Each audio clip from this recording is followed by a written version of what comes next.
Welcome to another episode of the Ginger ROAMance. Here, you'll hear anonymous stories from travellers all over the world. Real submissions from real people. Tales of connection, romance, passion, heartbreak, friendship, and love in all its forms. Because every kind of love deserves to be told.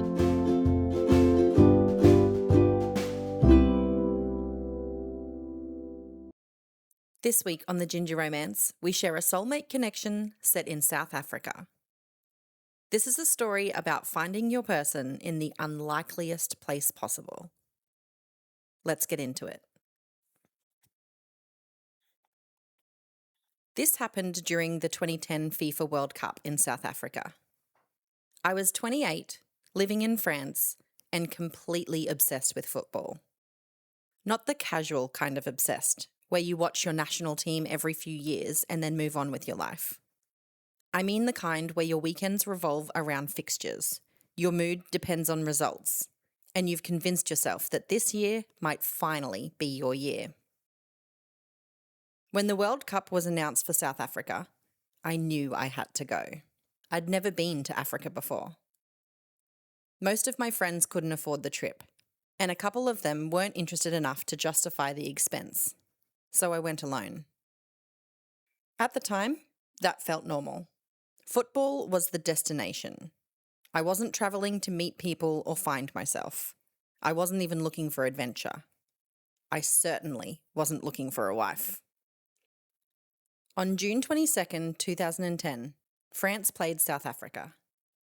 If you're a football fan, you already know how that ended. If you're not, let me save you the details. It was a disaster. France lost, and we were eliminated. The atmosphere among the French supporters was somewhere between disbelief and a collective funeral. Before the match, though, I had been in a fantastic mood. I arrived at the stadium early, I bought an overpriced drink, I walked around taking photos, I chatted with supporters from different countries. When I eventually found my seat, there was a woman sitting beside me wearing a South Africa jersey. I remember thinking, she looked incredibly confident. Not loud, not attention-seeking, just comfortable. Like someone who belonged exactly where she was. She noticed me looking at the lineup sheet and immediately said something like, "That's brave." I looked up. "What is?" I asked. "Supporting France right now," she said. I laughed. She laughed. And that was pretty much it. The ice was broken. For the next 90 minutes, we spent almost as much time talking to each other as watching the match. Every time France made a mistake, she'd make some smart comment. Every time South Africa missed a chance, I'd return the favour. It wasn't really flirting, at least not intentionally. It was just two football fans enjoying the game. The thing that surprised me was how much she actually knew. Usually, when I'd meet women who said they liked football, it meant they watched the World Cup every 4 years. She was different. She knew club football. She knew tactics. She knew players from leagues all over the world. At one point, she correctly predicted a substitution before it happened. I remember staring at her. "How did you know that?" She shrugged and said, "Because your manager has run out of ideas." And honestly, she wasn't wrong. By the final whistle, France were out. I was crushed. I sat there staring at the pitch while South African fans celebrated around us, which was only short-lived, as everyone quickly realised that South Africa was also out. They had tied on points with Mexico, but due to goal difference, were also eliminated. Now, we were both crushed.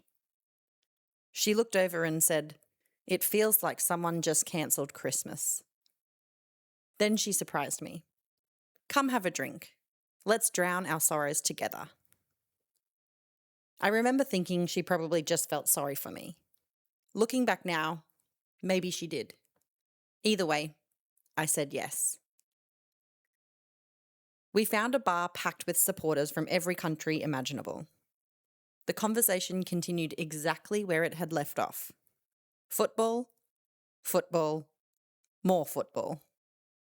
We argued over players. We debated managers. We talked about memorable goals. Hours just disappeared. When we finally left, she said something that changed everything. There's still plenty of matches left. You didn't come all the way to South Africa to sit in your hotel feeling sorry for yourself. And she was right. Over the next few weeks, we kept meeting up. At first, it was practical. We both wanted to watch the games. Then it became intentional. We'd meet before matches, grab food, talk, watch football, talk some more. By the second week, I realised something had shifted. I was looking forward to seeing her more than I was looking forward to the games. That had never happened before. One weekend, she took me around Cape Town. No football, no stadiums, no sports bars. Just her showing me the places that she loved. Little coffee shops, viewpoints overlooking the ocean, neighbourhood markets. She had this way of making everything feel interesting. The thing I remember most wasn't what we did.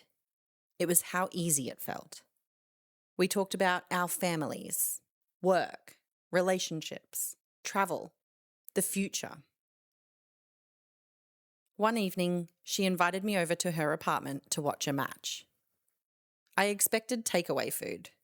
Instead, she handed me an apron. Apparently, I was helping. The cooking itself was chaotic. I wasn't particularly useful. She spent most of the evening correcting me. But that night became one of my favourite memories. We cooked, watched football, shared a bottle of wine, and laughed constantly. Nothing extraordinary happened, and yet I couldn't stop thinking about it afterwards. Because for the first time, I wasn't imagining what it would be like to date her. I was imagining what everyday life with her might feel like. That scared me. The World Cup only had a few weeks left. Reality was fast approaching. I lived in France, she lived in South Africa, and neither of us had any plans to change that. As the tournament drew to a close, we both avoided talking about what happened next, until eventually we couldn't avoid it anymore. The night before I flew home, neither of us said much. The silence felt heavier than any conversation we'd had. Eventually, she asked, "So what now?" I wish I had some romantic answer, but I didn't, so I just told the truth. I don't want this to end. She nodded. Neither do I. That was the beginning of 4 years of long distance. People hear that and immediately focus on the difficulty. And yes, it was difficult. Very difficult. But what I remember most isn't the challenge. It's the reward.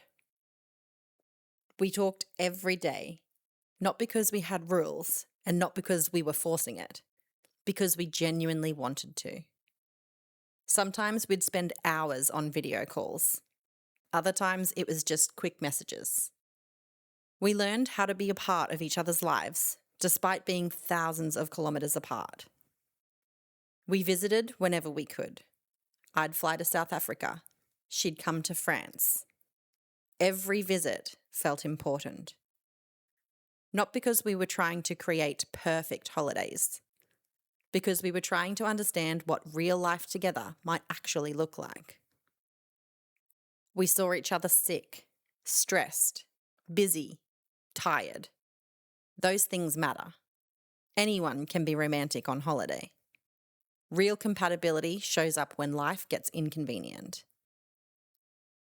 And every year that passed made me more certain. She wasn't just someone I loved. She was my favourite person. Then came 2014, another World Cup, this time in Brazil. South Africa hadn't qualified, so we made a decision that we'd both support France.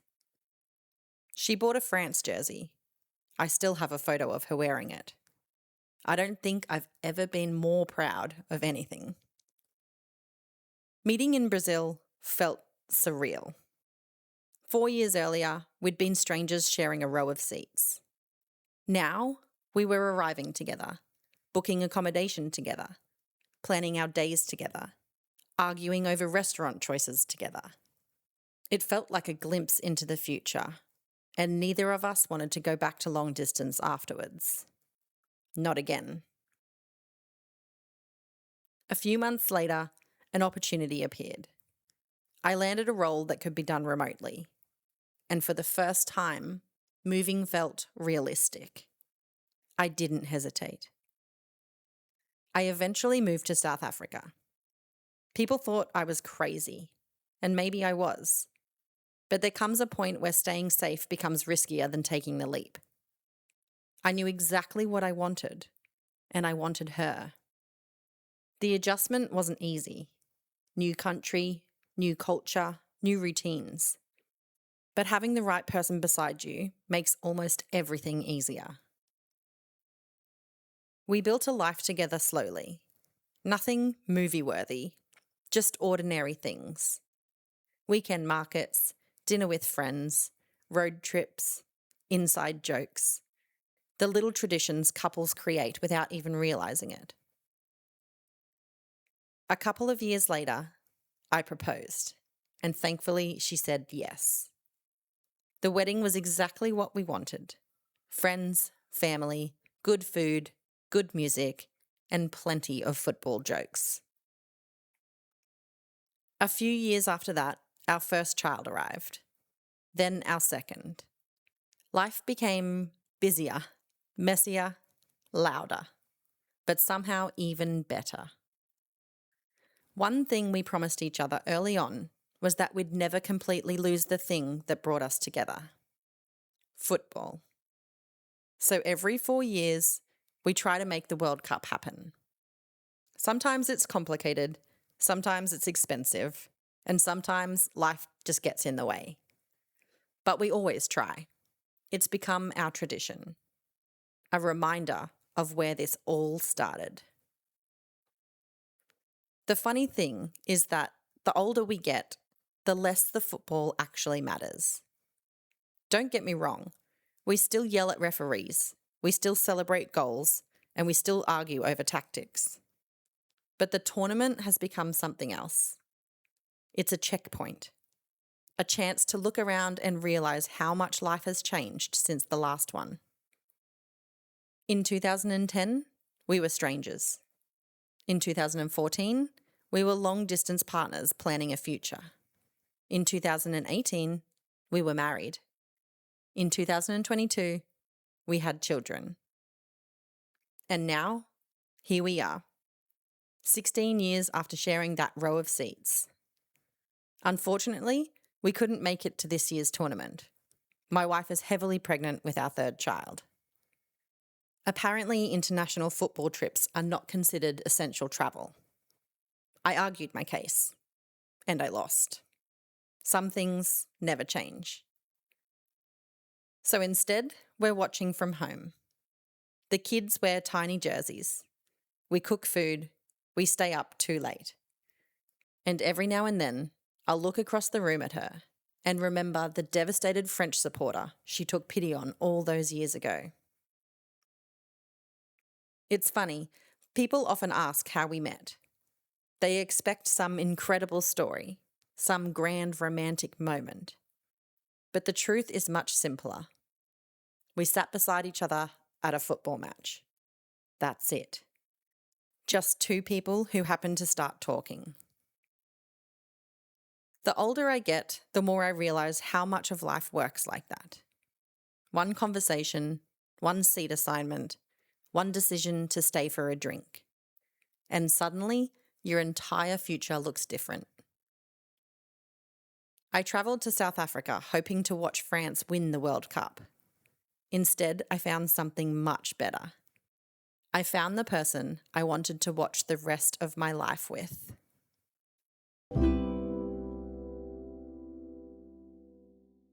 That's where the story ends, but not where my thoughts do.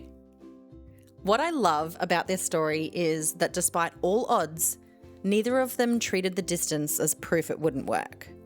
So many people meet someone while traveling and immediately start listing all the reasons it can't happen. Different countries, different lives, bad timing, too hard. But what if compatibility isn't about convenience? What if the bigger question is whether someone is worth the inconvenience? I'd love to know how many great relationships never even get a chance because people decide the logistics before they decide the person.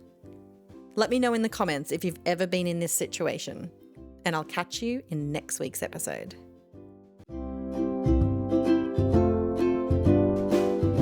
Thanks for listening. Make sure you're following along to keep up to date with weekly stories that will inspire, entertain, and maybe even make you fall in love with the idea of love itself.